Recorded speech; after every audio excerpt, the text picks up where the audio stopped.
Hey everyone, welcome to the Two Micks. It's been a while since we've been on the air, guys. Mike had a bunch of stuff he had to do and everything, and I've been just waiting for him to come back so we could get our show going on. No, all jokes aside, I had a lot of stuff also, and sorry we haven't been around, but we come back at a great time. It's March Madness. Best time of the year, Jimmy. It's a good time. I enjoy. If you're a UK basketball fan, if you're a basketball fan, this is the best time of the year. It's Gotta love it. well, the first round and the second round. It's just it's fun to watch and everything. So And you know what else it is, Jimmy? It's St. Patrick's Day today. you wore green. I Didn't you? did, yeah. Well, you kind of got green on. I don't This know, is you're, a you're green. claiming that's green. It's more like an olive. Olive is green. It's Olive not is Irish green. green.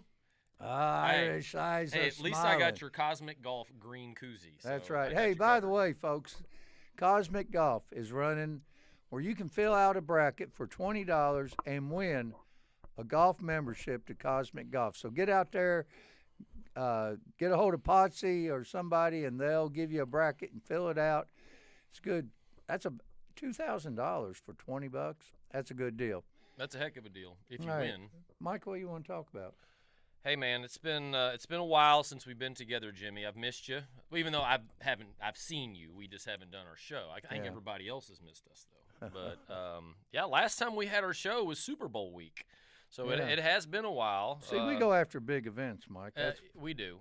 So now we're leading up to March Madness. We were leading up to the Super Bowl, which I have to remind you, Jimmy. Speaking of the Super Bowl, I think you picked the Patriots and I picked the Seahawks. So you were wrong once again, and I was right. So just What do you mean not once really again? rubbing I it don't in or think anything one- like that. Well, but I'm I just call kind it of making a rubbing point it in. about it. Yeah, you rubbing it in, all right. Seahawks did not only won, but they dominated. So They did. But yeah, we've had the Olympics happen since the folks. last That's time. one of the reasons we didn't do the next show. That's exactly. You were hiding out, weren't you? Hiding out. But yeah, we had the Olympics happen, and had 2.5 weeks of the Olympics, and I was sorry to see Lindsey Vonn go down the first day Yeah. and break her leg like she did. Yeah, But I think she's Lindsay's going to had make a some bad- recovery. She's had some bad luck as far as injuries Well, and everything. You know, she's had some bad luck, but she's also had some good runs too. So Yeah. I think Yeah. that Lindsay will be all right, and I'm glad to see that they saved her leg because for a while they were talking about how might have to amputate her leg if they couldn't get it to do whatever it needed to do. So that's good for her, and I'm glad that she's going to hopefully make a full recovery. And but now it's time to talk a little basketball, Jimmy, because it's March Madness, and of course. I guess a lot has happened. You know, we didn't get to talk a lot about the end of the season for all of college basketball, but for the Cats and the Cards, and a lot happened. They both kind of limped down the stretch a little bit, and were up and down both teams. But There's a lot of people predicting that Kentucky and Louisville will win their first game in the NCAA. I don't think so. Lose their first game. I mean, lose their first game. Yeah. I don't think so. But We're definitely going to talk about that. Yeah. But one thing, kind of towards the end of the season, the speaking of the Cats, they were really kind of it was kind of just a summary of the entire season. It was so up and down. 1 week they would go out and killed Vanderbilt at home, had a great game, but then went and looked horrible against Texas A&M for 3/4 of the game. 27-2 run against Texas A&M, Jimmy. You can't let things like that happen and expect to win in the tournament. So, No.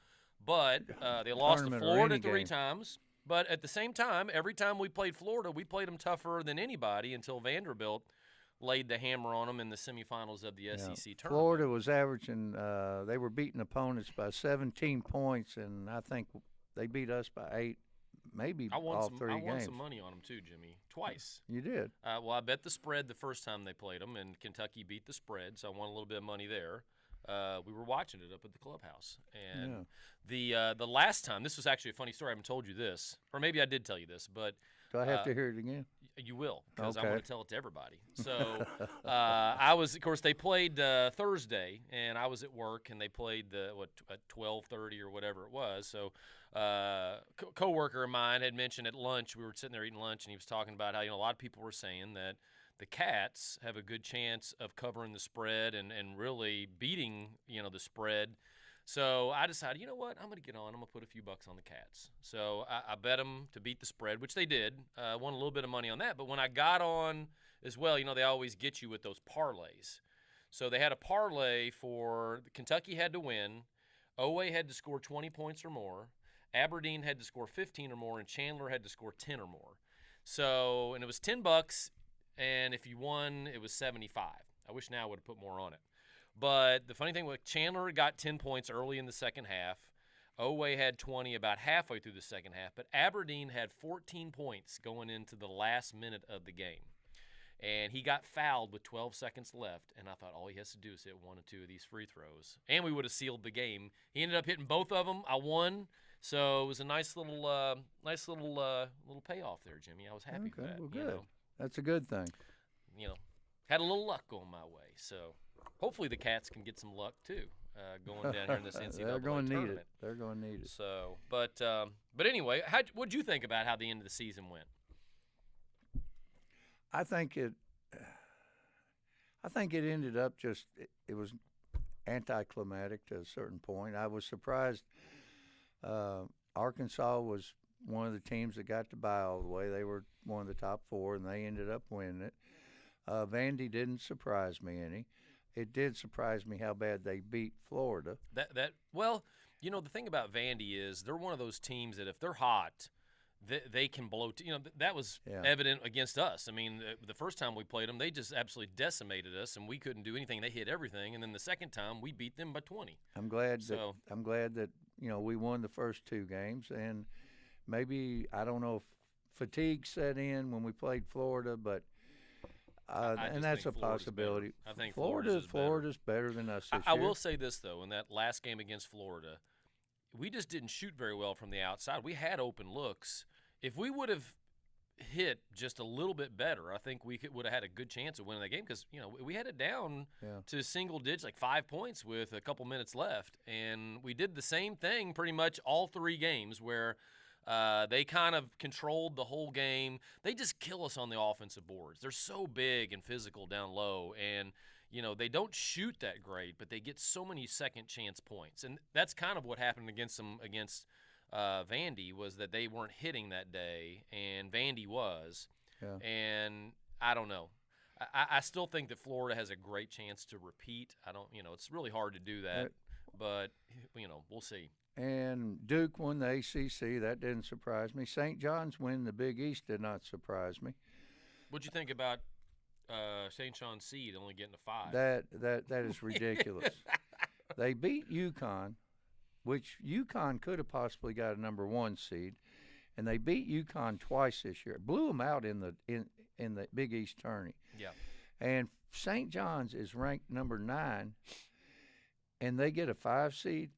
Well, I saw something on that talked about I do think they should have gotten at least a 4, but really there's not a whole lot of difference between a 4 and a 5 anyway. But the thing is that they said that you have to look at the entire season, and they really beat nobody outside of conference.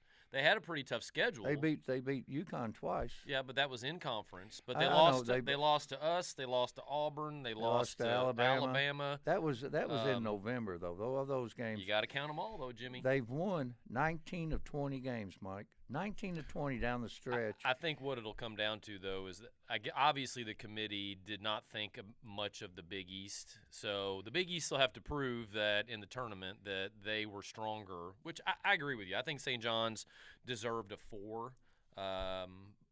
They got a 5. But at the end of the day, you got to play, right? Other than that, I think the committee did a good job. I mean, there was some ruffle feathers about Auburn and Oklahoma not getting in, but Auburn, in my opinion, did not deserve to in there. They didn't. They had their chance against Tennessee in the SEC tournament. Oklahoma, same thing. And I don't know anybody else that cried. Now, Miami of Ohio, of course, their strength of schedule was in the 300s, but they only lost 1 game. You got to put them in the tournament, I feel like. I think the committee did the right thing. It was probably the least controversial in terms of teams getting in or not getting in I've ever remembered. Auburn, Bruce Pearl kind of made, obviously, I think just because of his allegiance to Auburn, but he kind of made a stink about it. But at the end of the day, Auburn did have some good wins, but they had too many bad losses. Yeah. They had their chances. They just didn't take care of business against some of these lesser teams, and that's really what did them in the end. And, Mike, I feel like this year, I feel like there's 13 teams, 13, that have a legitimate shot of winning the national championship. And my 13 are Duke, Arizona, Michigan, and Florida, the number 1 seeds. But then I have St. John's, Michigan State, UConn, Illinois, Houston, Arkansas, Gonzaga, Purdue, and Iowa State. You're not putting the Cats in there? Actually, you're always the optimist, Jimmy. You're always the positive optimist. I'm talking about winning the whole thing. Okay, well, But I think people are giving up on the Cats too quick. I think the Cats are ranked 105th in defense, but that's because they only play a half of defense. I think one of the things that people are really down on them, because pretty much everybody, I'd say the majority, 80% of the people that I've seen, the experts, picking Santa Clara to beat us. And Santa Clara's a good team. Well, they very easily could. I mean, a 7-10 game is a toss-up. I mean, it's like the 8-9 game. I mean, Santa Clara's good. They have 8 losses. They some of their losses, they 3 of them were to Gonzaga, and almost every time they lost to Gonzaga was by 12 points. They lost to an Arizona State team, which really wasn't that good, and they lost to St. Louis, who's also in the tournament, I believe, which I think they lost to them by 1. So they really didn't play anybody that tough out of conference. So you don't really know. I know they're good, and they could very easily beat us. But I think that too many people are looking at Kentucky, and they have it in their head what they did at the beginning of the season against Michigan State and Gonzaga and how bad they looked. And they've kind of got this stereotype that we're just not very reliable, which there's been times we haven't been. But if you look at our end of the season, our second half of the season, we improved a lot.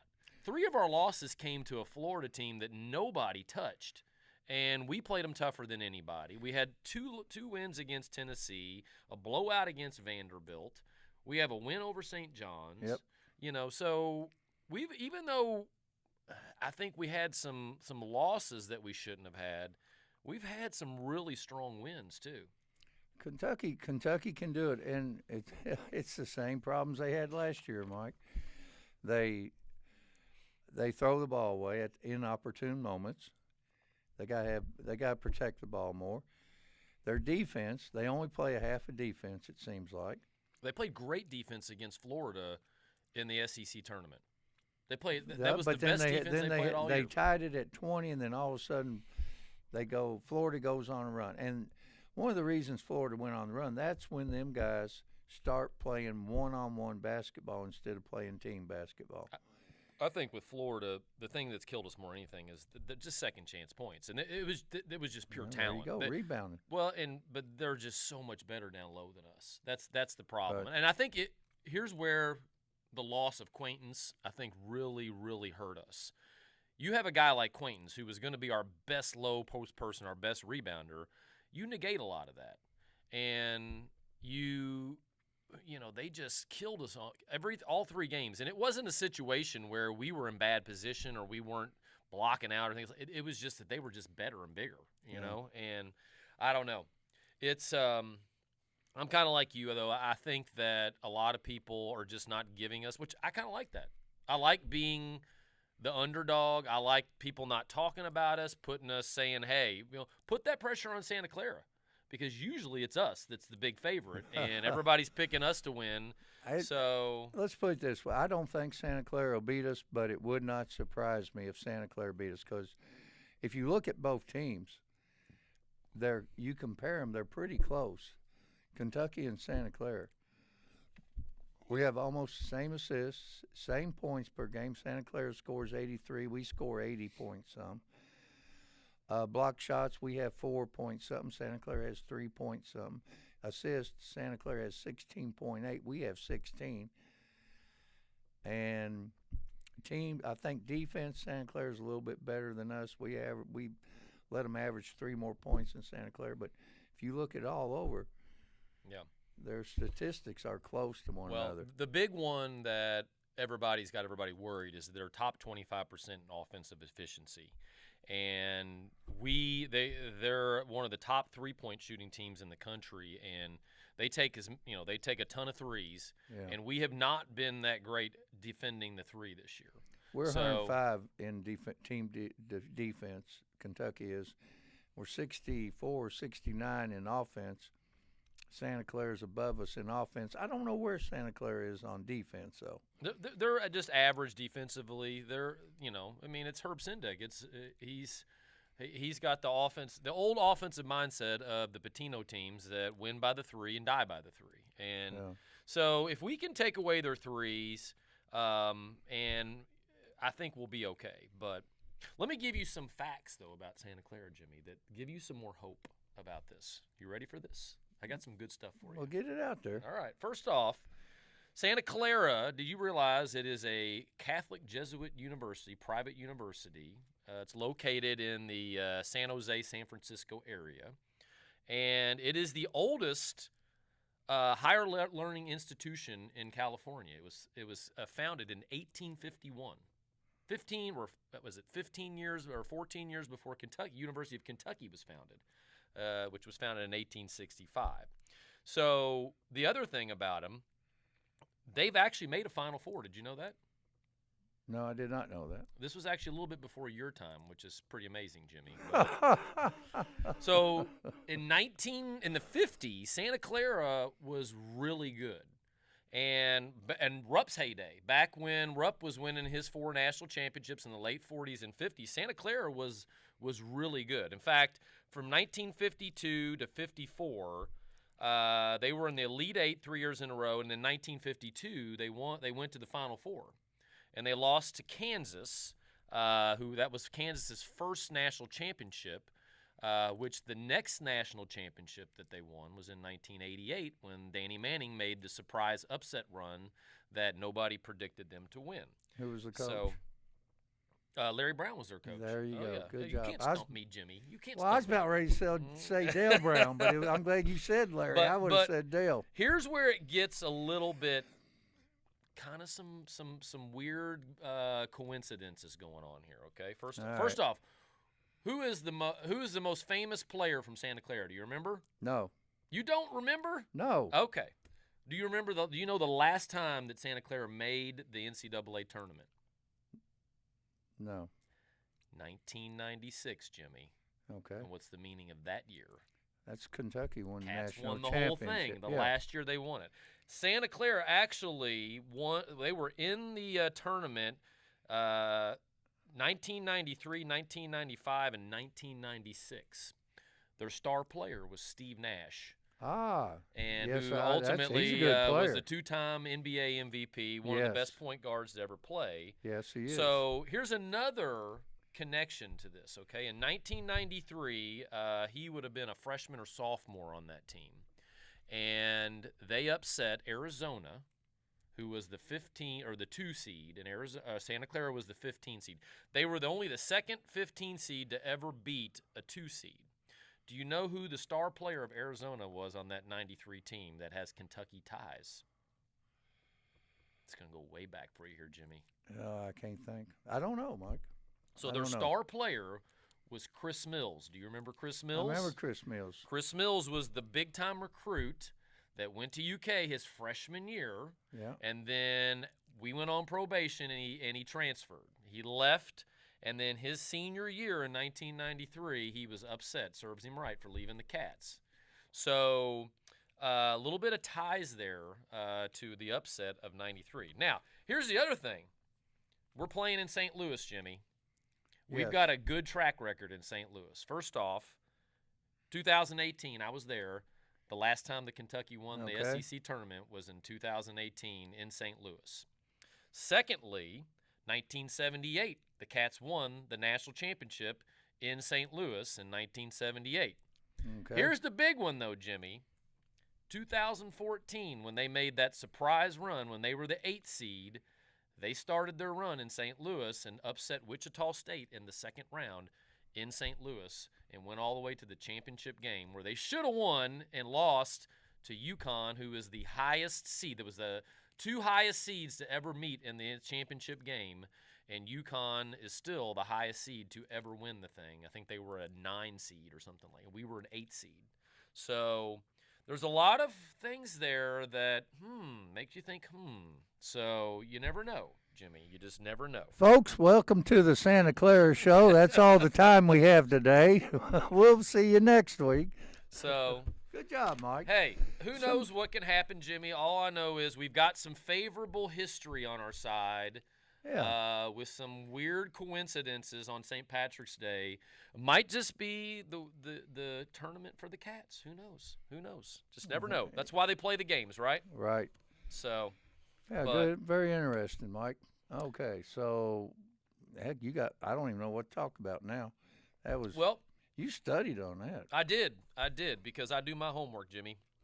But I think that let's kind of look at it. You've already kind of said your 13 teams.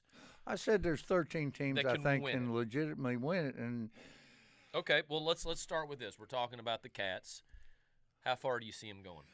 I think they're going to beat Santa Clara. Okay. And honestly, I've done some thinking, and Iowa State is a good team, a real good team. But I think they can beat Iowa State, and I think they'll get by Iowa State. I hope you're right. I've got them going to the round of 32, is it? Or Sweet 16? Sweet 16. I've got them going to the Sweet 16. I think a lot of people would be happy with that, obviously, with the way the year has gone. I think the big thing right now for Mark Pope, he had to win the 2 games in the SEC tournament to get some people off his back. The crazy thing is we went literally in that last week of the last game of the SEC season, we went from having a double bye to having no bye in one day. I know it. Yeah. But the thing about the Cats, if they do make it to the Sweet 16, you know who their opponent's probably going to be? Iowa State. Tennessee. Oh, if they make it to the Sweet 16, and we've already beat Tennessee twice. Is it? And that's the exact same thing that happened last year, or is it that we would play them in the Elite 8? You sure? Well, let me see here. We would play Iowa State. Yeah, you're right. We would have to play. Of course, I'm right. The exact same situation as last year, Jimmy. I mean, talk about. Yeah, you're right. Of course, I'll tell you what. A lot of people are picking Tennessee to get upset in that first or second round. A lot of people are high on Virginia right now. Virginia could do it. Virginia's a good team. I mean, there's a lot of. I think you're going to see. I think you're going to see a lot of upsets. And my sleeper team in the whole thing right now, I've actually got 2. One of them's Arkansas, and I guess the other one's St. John's. Could you really call Arkansas a sleeper team, though? Well, I mean, they're a 4 seed. And they're a 4 seed, and they've my other played one, well down the stretch. My other one is a 5 seed, St. John's. Yeah, again, probably they're much better than their seed. And I've got St. John's beating Duke. A lot of people have picked that. A lot of people are high on St. John's. And I don't know if that's wishful thinking or what it is. But a lot of people were high on St. John's last year, and they got upset in the second round by Calipari. Yeah. So really kind of saved Calipari's season because they had a very down season, and he having that Sweet 16 run really kind of turned things around for him. But so here it is. Okay, so you got the Cats going to the Sweet 16. So you think they're going to meet Tennessee in the Sweet 16? Yeah. So you think Tennessee's going to beat us? Yeah. Gosh, Jimmy, that's just awful to think about. I know it. That's I almost rather Iowa State beat almost them. rather lose to Santa Clara and get. That's true. I don't know. If we made the Sweet 16, I don't. To me, getting to the second weekend is such a great thing, and I would love to see. I think people would get off Mark Pope's back if he got to the Sweet 16. I think that, turned around I think they would too, and I think these guys have to prove something too. That's on the team. A lot of them.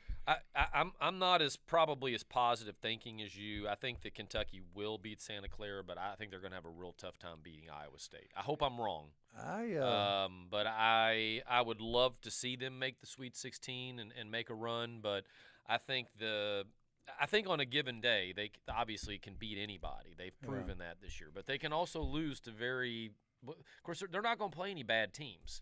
So if they don't show up, then they're gonna get bombed out like they did several times, like against Vanderbilt at Vanderbilt, Michigan State, and Gonzaga. So, but I think that they win the first round and then they probably lose to Iowa State. But unfortunately. And then another thing, Mike, Louisville has a tough first round game. Yeah, a lot of people are picking South Florida to beat them.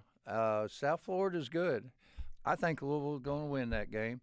But then I think the biggest thing for Louisville is the health of Mikael Brown. If he's not fully healthy, he's got back problems and they've really struggled since he's been hurt. And I think that's going to be key for them. If he's not healthy, I don't see them making any kind of run at all because they're very average without him. But then Louisville comes the next game. If they beat South Florida, which will be a tough game, they got to play Michigan State more than likely. Yeah, I tell you what, I'm picking Michigan State to go to the Final Four. I think that Michigan State is the prototype. They have a lot of veterans. They have a very good point guard. They have good guard play, and they are battle tested. They play a tough schedule. I really think that they're my pick coming out of the East is Michigan State. Well, that East up there, that East for Duke. Duke's the number 1 seed in that region, and that is probably the toughest region. I've got. There definitely is the toughest region. Duke, St. John's, Michigan State, and UConn, and I think you could throw any one of those in the Final Four. Yeah.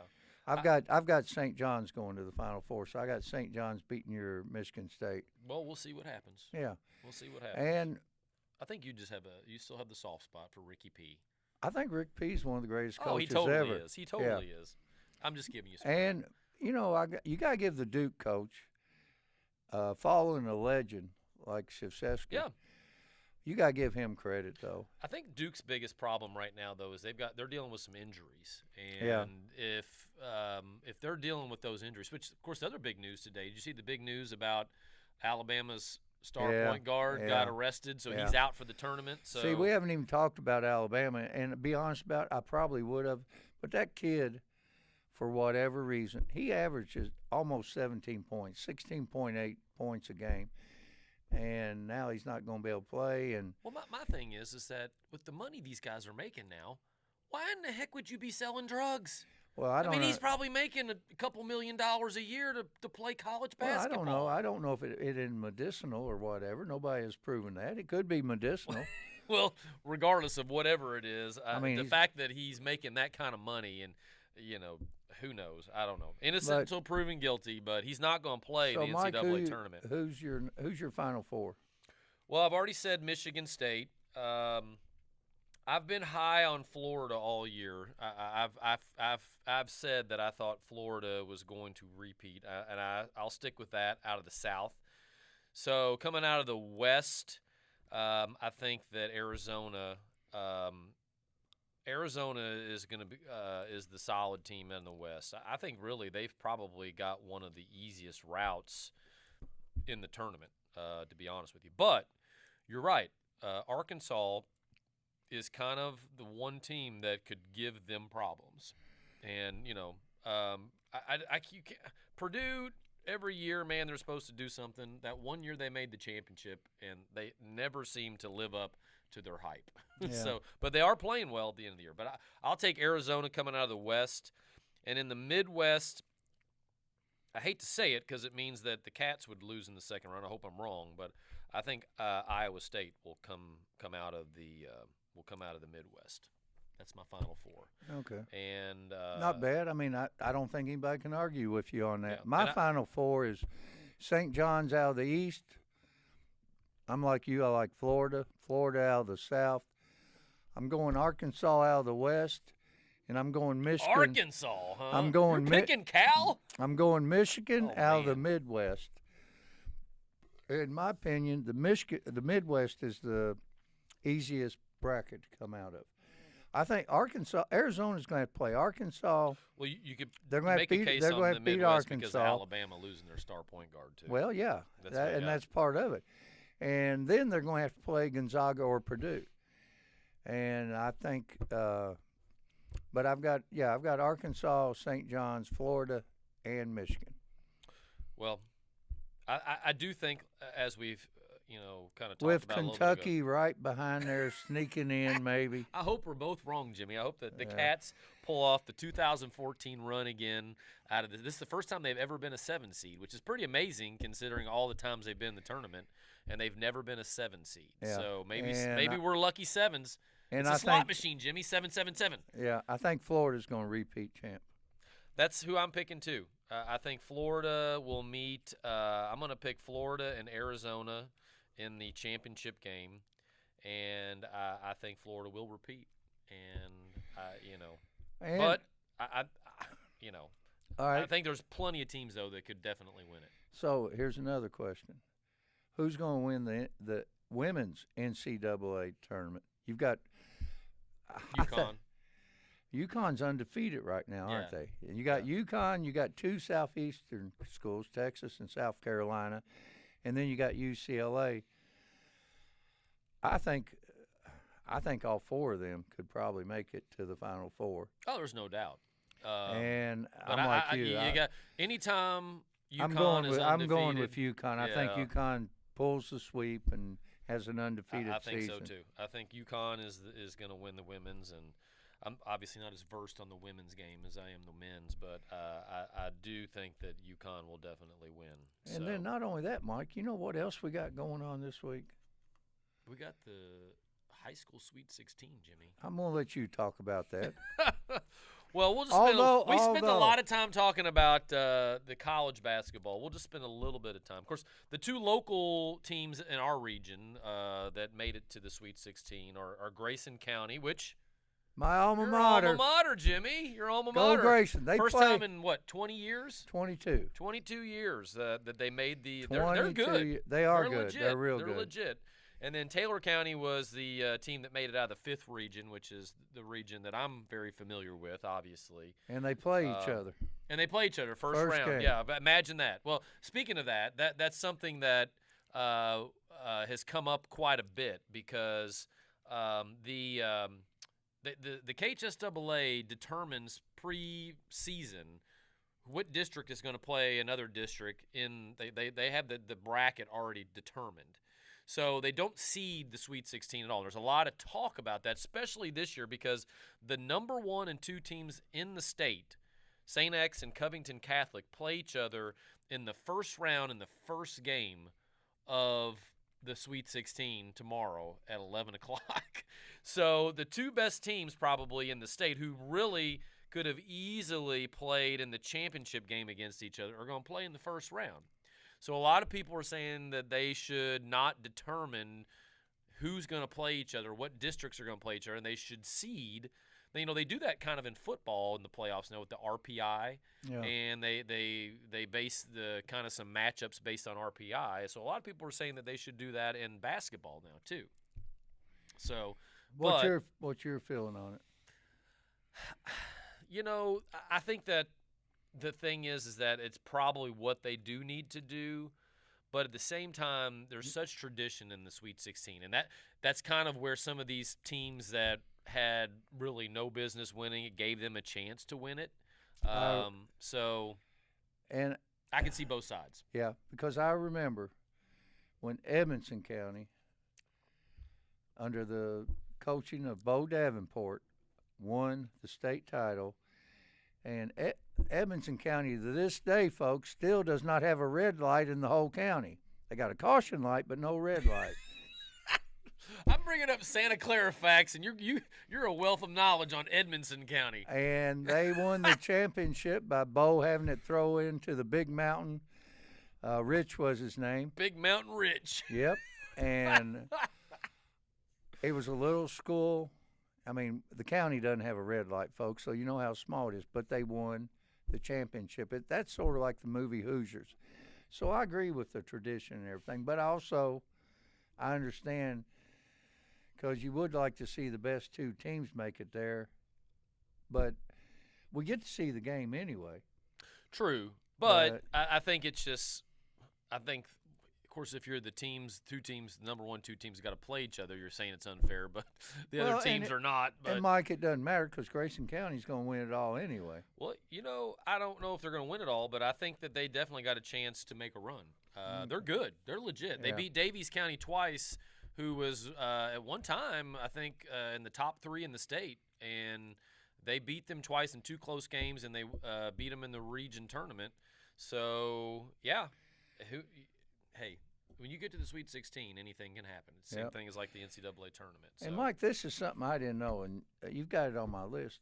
But are we getting a pro football team in Louisville? Jimmy, I'm excited about this. I did not. I haven't talked to you about this because I haven't this is heard a new anything revelation. about it. Okay, well, I got to tell you about this. You I bought season tickets. Is this Jimmy. going to take as long as the Santa Claus story? No. Okay, no. good. Go so ahead. yeah, the Louisville Kings are an expansion. Well, actually, they replaced a couple of teams that folded in the United Football League that was started.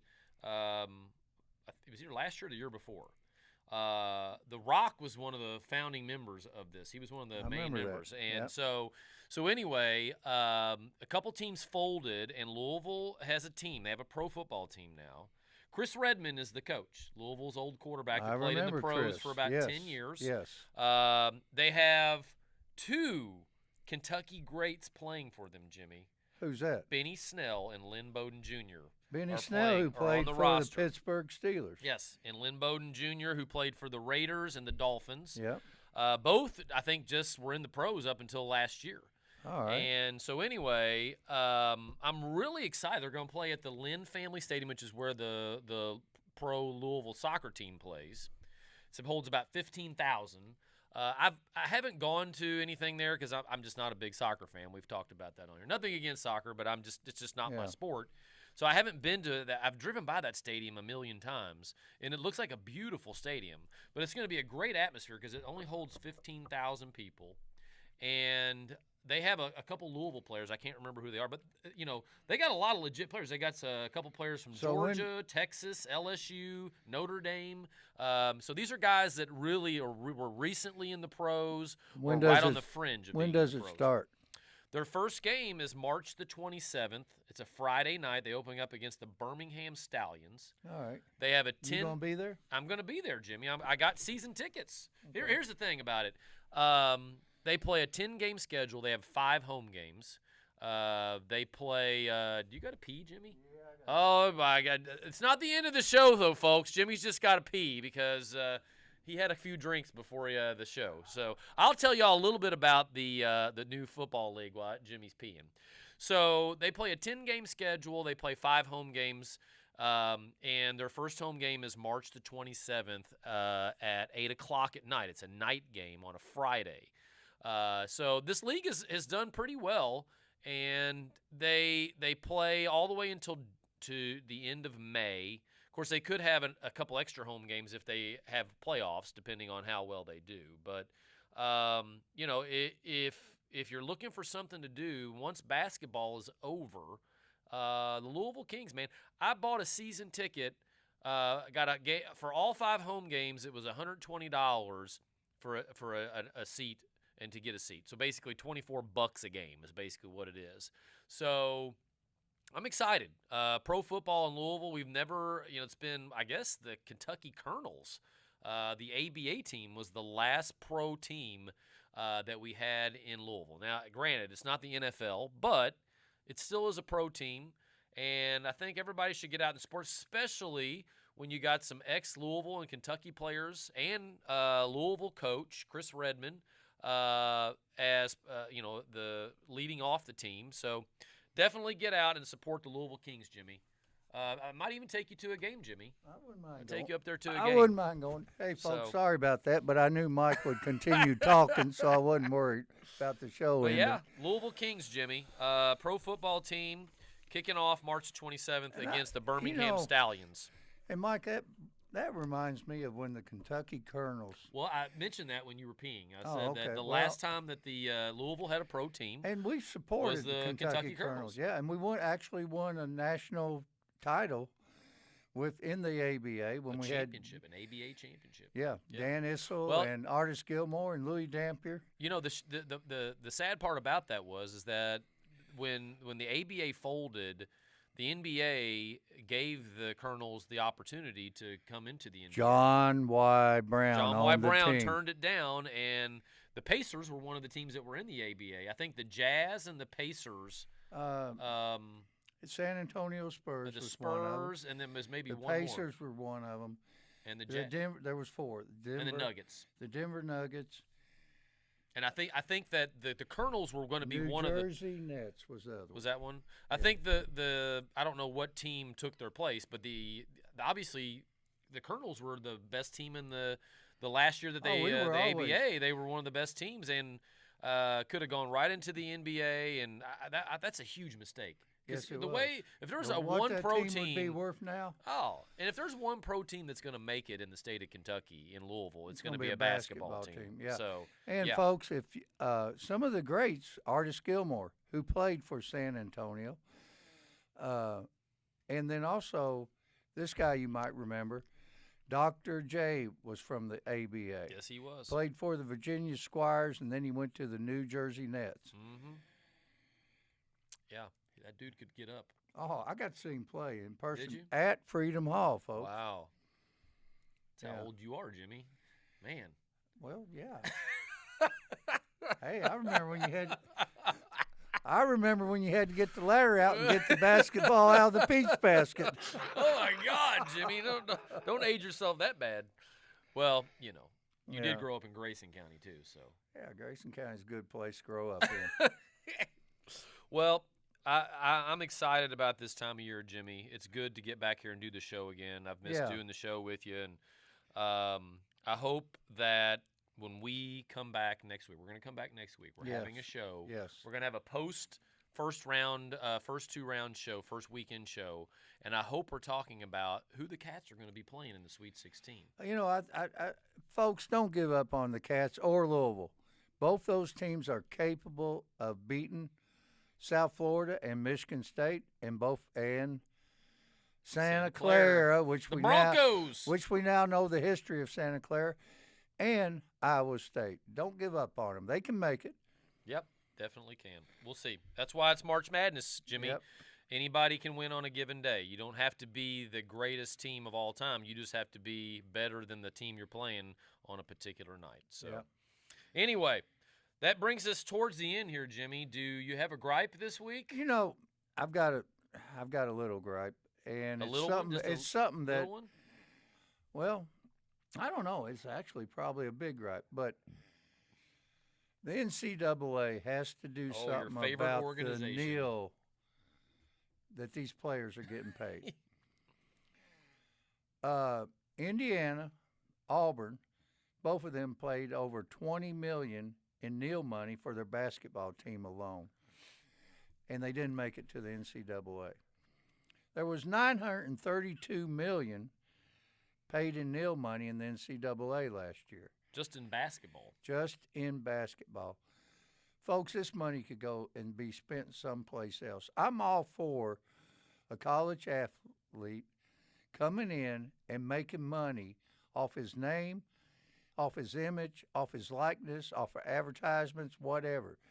I am not a proponent of schools paying them to come and play. And I think that needs to be stopped. I think the NCAA needs to put an end to it. I'm all for these kids making money, but you shouldn't have to pay a kid. It's not right. But if they come to a school, if you want to work on getting them a contract. That's the big thing to me. They got to be able to sign these kids to contracts. Get them a contract and where they can make money, like maybe they can go down to Hardin County Honda and do an advertisement and be paid. Or come up to Cosmic Golf and do an advertisement and get paid. But the schools shouldn't pay them. $932 million. I think it could go to better things. And that's not counting football, folks. Start adding that into it and see what you get up to. It's insane what they're So they need to change. I'm all for the kids getting paid. But I'm not for the schools having to pay them. So I don't know if I explained that well, but I hope everybody knows my gist on this. Well, I think that everybody knows that there needs to be some kind of changes to this. But I think part of it, too, is that the salaries that just in 5 years of NIL, I think it's been about 5 years, how they have skyrocketed up for some of these players. I mean, they're paying the guy from BYU, who was the number one recruit in the nation. He got $4.2 million to come to BYU. Yeah. He would never he would never thought about BYU before. Arch Manning got paid $5 million to go to Texas this past year. Hey, Kentucky and Louisville rank in the top. I think they're in the top 10 of NIL money spent on their team basketball. Well, yeah, but obviously, I think the other thing that's kind of coming to light on this too was like, where is the trade-off on this? Because some of these universities are going to realize that not just spending money on players doesn't necessarily equate to kind of what you were talking about, to success. And I don't know what the answer is, but it's really put a lot of bad taste into the fans, because these players just aren't loyal to, you used to think that you're loyal to the jersey, you're loyal to the school. Now it's just you're loyal to the dollar. And what are we teaching these young people is, I guess, my biggest part about it. So it's just, I don't know. The NCAA, as usual, screwed up again. They were doing the right thing, and then it's like. Actually, the NCAA was the one that fought against this, and they lost in court. It wasn't the NCAA. Yeah, but then they go the opposite direction. Well, they had no choice because the courts ruled against them, so they have. I don't think the courts ruled that a university has to pay for a kid to come there. They actually put the cap. Well, they put the cap on it, and I think with the NCAA. I think the NCAA, where they've got it wrong, because they don't have control over the NIL now.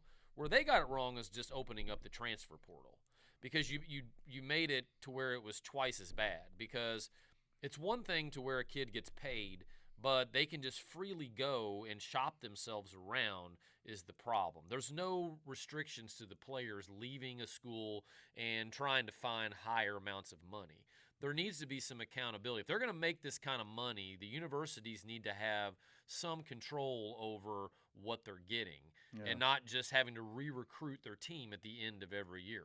Even the NBA, you can't, somebody goes and, LeBron James goes and signs with the Lakers. He can't decide after 1 year, I'm going to go leave because this team's going to pay me more. That's the problem that we have right now. So I don't know. There's a lot of different thoughts on it, but there's definitely needs to be some changes. I think everybody agrees to that. So I think that was a good gripe, Jimmy. Good gripe. So, but all my gripes are good, Mike. Well, anyway, some are better than others. Anyway, I'll let Mike say bye to you guys. Hey, it's good seeing everybody again. Love y'all. You've already peed, so you don't have to get up and I'm go pee. I'm not going to get up. Hey, I'm a grown man. I know when I got knocked dew off the lily. There buddy. we go. So that comes from a movie, Driving Miss Daisy. Driving Miss Daisy. There we go. So, God, you pulled that one out way back when, man. Way back when. Morgan Freeman. Yes, Morgan Freeman. Say goodbye, Mike. I'm going to say goodbye. So, thanks for tuning in again. Sorry it's been a while since we've been on. We're going to try to get on every week again, depending on Jimmy's schedule.